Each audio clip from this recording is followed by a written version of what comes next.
नमस्कार दोस्तों, मैं हूं कमलेश बड़ाना और आपका स्वागत है मोटो मैकेनिक के एक और वीडियो में। आज का जो वीडियो होने वाला है वो सेरेमिक कोटिंग के ऊपर होने वाला है।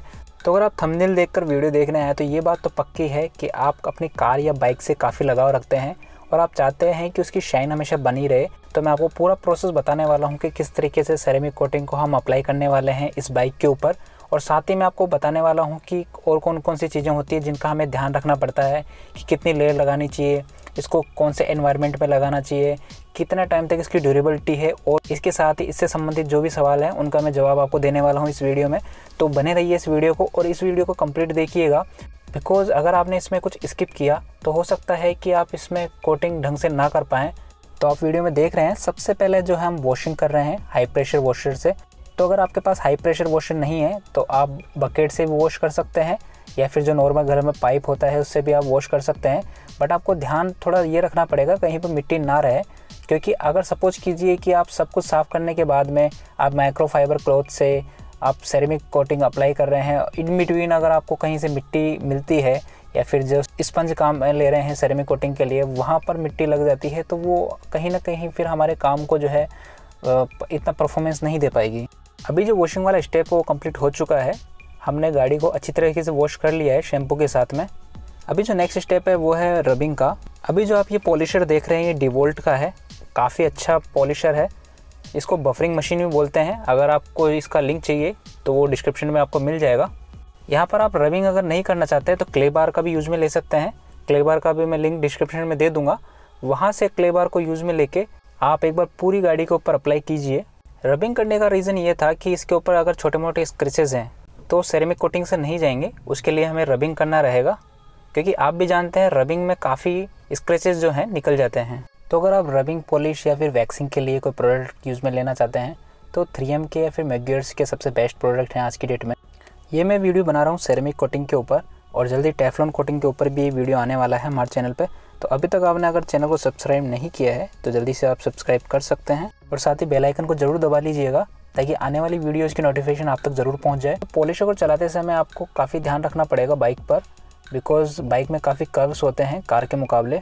अभी आप जो प्रोसेस देख रहे हैं रबिंग का, वो आप जो भी पेंटेड पार्ट्स हैं प्लास्टिक या मेटल में वहाँ पर आप अप्लाई कर सकते हैं जहाँ पर मशीन चल सकती है। अभी सारे पार्ट्स पर रबिंग अप्लाई करने के बाद में हम सेकंड कोट कर रहे हैं जो कि मशीन पॉलिश का है, जिसको ग्लेज पॉलिश भी कहा जाता है।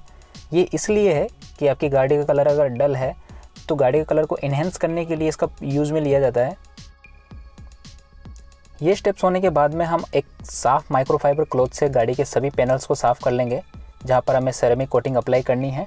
अगर आप चाहें तो आइसोप्रोपिलीन अल्कोहल को कपड़े में लेकर हल्का सा लगा सकते हैं गाड़ी के पैनल्स पर, ताकि जो हमने काम किया है रबिंग का और मशीन पॉलिश का वो पूरी तरीके से साफ़ हो जाए गाड़ी के पैनल्स पर से। तो यहाँ पर आप गाड़ी की शाइन देख सकते हैं। तो दोस्तों ये है सुपर सेरेमिक कोटिंग जो कि हम अप्लाई करने वाले हैं आज इस बाइक पर, और ये है इसके बॉक्स कंटेंट। यहाँ पर 2 क्लॉथ्स दिए गए हैं, ये बिल्कुल वैसे ही हैं जो कि चश्मे के डिब्बे के अंदर आपने देखा होगा जनरली, और इसके साथ में ही एक पैड दिया गया है फोम पैड, जिसके आगे एक सॉफ्ट स्पंज दिया हुआ है जो कि हम जो ड्रॉप्स डालेंगे उसको एब्जॉर्ब कर सके, इसलिए सॉफ्ट पैड दिया गया है आगे। इसके बाद में ये है अपनी सबसे important thing, super ceramic coating की बोतल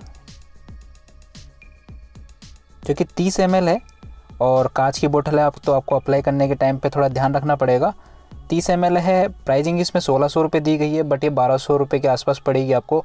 मेड इन इंडिया है, बहुत अच्छी चीज़ है। तो अभी हम इसको ऊपर अप्लाई करके देखते हैं कि किस तरीके से ये अप्लाई होगी। तो आप देख सकते हैं कुछ इस तरीके से आपको 8 से 10 बूंदें लेनी है, और आपको एक लिमिटेड एरिया कवर करना है सबसे पहले। अगर आप चाहेंगे कि पहली बार में ही आप पूरी गाड़ी के ऊपर अप्लाई कर दे तो वो नहीं होगा, आपको छोटा छोटा एरिया लेना पड़ेगा। स्क्वायर शेप में ले लीजिए, चाहे यहाँ पर कर्व ज़्यादा है तो आप अपने हिसाब से छोटे छोटे एरिया बना लीजिए, उसके ऊपर आप इसको एक बार अप्लाई कीजिए। अप्लाई करने का तरीका आप देख रहे हैं, एकदम बढ़िया से इसी तरीके से आपको अप्लाई करना है। सेरेमिक कोटिंग लगाने से पहले आपको जो कपड़ा दिया गया है ये फोम पैड के ऊपर अच्छे से लगा लेना है, ताकि जब आप सेरेमिक कोटिंग अप्लाई करें तो किसी तरीके की लाइनिंग्स नहीं आए पैनल के ऊपर। अगर आप सेरेमिक कोटिंग घर पर करना चाह रहे हैं तो आप अच्छे से इसको वॉश कर सकते हैं। क्ले बार का यूज़ में लेने के बाद में आप सीधा आइसोप्रोपिलीन अल्कोहल का कपड़ा यूज़ में लेकर अप्लाई कर सकते हैं। वो इसलिए है कि अगर आप सेरेमिक कोटिंग कर रहे हैं गाड़ी पर तो उससे पहले वैक्स और इस टाइप की अगर कोई चीज़ है गाड़ी पर से वो कंप्लीट निकल जाए तो सेरेमिक कोटिंग जो है गाड़ी का जो ओरिजिनल कलर है उससे अच्छी तरीके से बाउंड हो जाएगी। तो आप इस चीज़ का ध्यान रखिए कि सेरेमिक कोटिंग करने से पहले आप रबिंग कर सकते हैं, मशीन पॉलिश कर सकते हैं, क्ले बार यूज़ में ले सकते हैं, बट कभी भी वैक्स अप्लाई नहीं करना है आपको। तो दोस्तों अगर आपको लगता है जो मैं आपको इन्फॉर्मेशन दे रहा हूँ वो आपके लिए वैल्यूएबल है तो इस वीडियो को लाइक ज़रूर कीजिए। और अगर आपको किसी तरीके की कोई क्वेरी है, क्वेश्चन है तो आप कमेंट बॉक्स में जाके लिखिए, मैं उसका रिवर्ट करूँगा। तो दोस्तों जब आप सेरेमिक कोटिंग लगवाते हैं तो आपको ये चीज़ ज़रूर ध्यान रखना है कि कभी भी आपको इसको डायरेक्ट सनलाइट में नहीं लगाना है।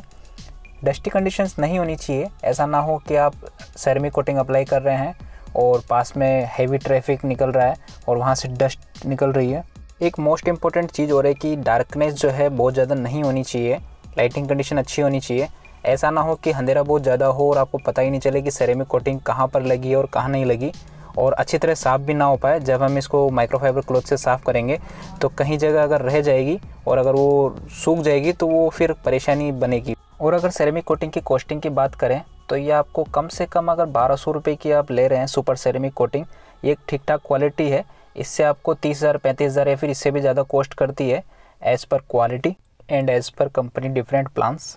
और साथ में ये रिकमेंड ज़रूर करना चाहूँगा कि अगर आप अमेज़ोन पे या फिर किसी अदर साइट पे अगर 500 या 700 रुपये की अगर कोई कोटिंग की डब्बी मिल रही है, ब्लू कलर की शीशी मिल रही है, तो आपको उससे ज़्यादा एक्सपेक्टेशन नहीं करनी चाहिए। क्योंकि आपको ये चीज़ समझनी चाहिए कि अगर आप ठीक ठाक कंपनी की वैक्स भी लेते हैं तो वो भी 300-400 रुपये कोट करता है, तो आपको 600-700 रुपये में आपको कौन एक सेरेमिक कोटिंग देगा। तो दोस्तों सेरेमिक कोटिंग है क्या? तो सेरेमिक कोटिंग एक लिक्विड पॉलीमर है जो कि आप अगर हाथ से इसको अप्लाई करते हैं तो ये कंपनी के साथ में जो आपके पेंट आया है उसके साथ में केमिकली बॉन्ड बनाता है और इस तरीके से गाड़ी के कलर को वो लॉन्ग टर्म तक प्रोटेक्ट करके रखता है। तो दोस्तों अब बात आती है कि सेरेमिक कोटिंग गाड़ी के लिए अच्छी है या नहीं है। तो इसमें कोई शक नहीं है कि अगर आप सेरेमिक कोटिंग करा के रखते हैं तो गाड़ी का कलर जो है लॉन्ग टर्म तक अच्छा रहता है, ग्लॉस फिनिश रहती है और स्वेल मार्क्स वगैरह की प्रॉब्लम नहीं आती है। साथ में हाइड्रोफोबिक भी है तो आपको इस पर कम से कम पानी रुकेगा गाड़ी के पैनल्स पर। सेरेमिक कोटिंग की लाइफ की बात करें तो ये आपको 2 साल से लेकर 5 साल तक मिलेगी। इसके साथ ही आपको इसकी प्रॉपर केयर और मेंटेनेंस करना पड़ेगा।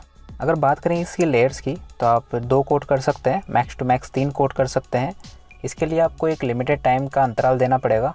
तो अगर आप सेरेमिक कोटिंग के बाद में सोच रहे हैं कि वॉश करवाएं कि नहीं करवाएं तो आपको इसके लिए 6-7 दिन रुकना पड़ेगा। 6-7 दिन आपका गाड़ी को वॉश नहीं कराना है। उसके बाद में भी प्रॉपर माइक्रोफाइबर क्लॉथ होना चाहिए और इसके साथ में शैम्पू लेना है जो कि ऑटोमोबाइल स्पेसिफिक होने चाहिए। उसका लिंक आपको डिस्क्रिप्शन में मिल जाएगा। साथ में आपको बता दूं कि अगर सेरेमिक कोटिंग पूरी तरीके से ड्राई नहीं हुआ है आपकी गाड़ी के ऊपर तो आपको पेड़ के नीचे गाड़ी खड़ी नहीं करनी चाहिए, बिकॉज अगर वहाँ से ट्री सैप या फिर बर्ड ड्रॉप्स गिरता है तो आपकी गाड़ी के पेंट प्रोटेक्शन के लिए वो ठीक नहीं रहेगा। और मैंने देखा है कि कुछ लोग सेरेमिक कोटिंग करने के तुरंत बाद ही वाटर ड्रॉप टेस्ट करने लग जाते हैं, तो ऐसा ना करें। दोस्तों अगर अभी तक भी आपने लाइक नहीं किया है वीडियो को तो लाइक तो बनता है। अभी हम बात करते हैं सेकंड लेयरिंग की। तो अगर आप एक बार लेयर कर चुके हैं कंप्लीट तो सेकंड लेयर के लिए आपको 1 से 2 घंटा रुकना पड़ेगा। और जब सेरेमिक कोटिंग अप्लाई करने के बाद में जब आप माइक्रोफाइबर क्लॉथ से उसको वाइप करते हैं तो आपका टेम्परेचर को ध्यान में रख के ही आपको टाइम लेना पड़ेगा। जैसे कि मैं आपको बता दूं कि टेम्परेचर अगर 10 डिग्री के आसपास है तो हमें 4 से 5 मिनट रुकना पड़ेगा, और अगर 15 डिग्री के आसपास है तो आप 2 से 3 मिनट रुक सकते हैं। और 20 डिग्री से ऊपर है, जैसे कि आप जानते हैं इंडिया में मैक्सिमम टाइम पे 20 डिग्री से ऊपर ही टेम्परेचर होता है, तो आपको 1 मिनट का वेट करना है। मीन्स ये है कि अगर आप सेरेमिक कोटिंग लगाते हैं तो 1 मिनट का वेट करने के बाद में फिर आपको माइक्रोफाइबर क्लॉथ से उसको साफ़ करना है। साफ़ करते टाइम पे एक चीज़ का ध्यान आपको ज़रूर रखना है कि कोई भी स्पॉट नहीं रहना चाहिए, कहीं पर भी सेरेमिक कोटिंग छूटनी नहीं चाहिए, बिकॉज़ ये एक टाइम बाद में हार्ड हो जाती है। जैसा कि मैंने देखा था कि जिसका क्लॉथ है वो कुछ टाइम बाद में हार्ड हो गया था, तो वैसे ही ये सेरेमिक कोटिंग आपके पैनल्स के ऊपर भी हार्ड हो जाएगी।